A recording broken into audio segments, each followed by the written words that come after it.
What you are doing? I am reading the story of the last of the Mohicans. Hurry. I am listening Mohican's story. Okay, sure. The French were now fighting the Indians in the New World, in their third consecutive year.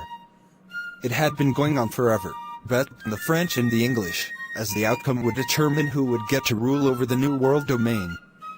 But the 13 territories, as the region was called, was not to become a part of either the British or the French colonies.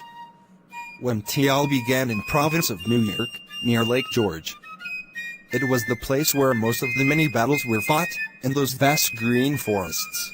The enemy were not just the French forces and their native Indian allies, but the British forces also had to fight their way through the harsh forces of Richer, and journey through the dense forests before they could even meet their foes on the battlefields. However, this was only a minor setback for the British forces, for with time, they had become a part of their hazardous surroundings. The rivers and the mountains were soon tamed by the conquering colonists. The first thing that both sides did was build strong, impenetrable forts on either side, all along the path at vulnerable points of the enemy. The hills were all alive with the sounds of drums and marching of the troops. The British were recovering from a huge setback. Their general, the able Edward Braddock, had been killed in a recent incursion by the enemy. It wasn't easy for the British soldiers to regroup and find the courage to fight again. The ghastly manner in which the savage Indian troops were running Arnaquer, the already scarred satyrs, DJ Dino HDP the matter either. The fear and the icks of life's raid dyed the minds and souls of the bravest sword-diggers and the stoutest colonists. When French General received information at Fort Edward that Montcalm was moving with his huge armies to Lake Champlain, a sense of fear ripped the fort. The British and the Americans were not quite ready to face the French in another war yet. The news of the French movement along Lake Champlain was confirmed to General Webb at Fort Edward by an Indian messenger, who arrived late one afternoon.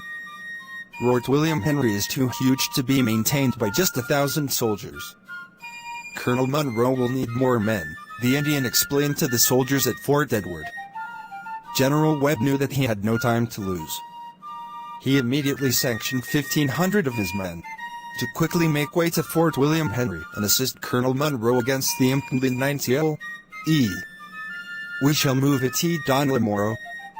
Make sure all arrangements are ready, he roared to his MCN. As the single quote 500 men were leaving for Fort William Henry next morning, 3 horses were still in the process of being saddled with supplies for the journey. These horses were readied up for special passengers, Alice and Cora Munro. They were on their way to Fort William Henry, to rejoin their father, the valiant Colonel Munro.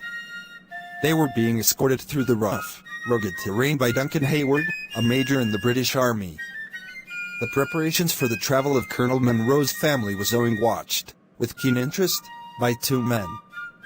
One of them was a British man, who had a large head, extremely narrow shoulders, and long arms and legs.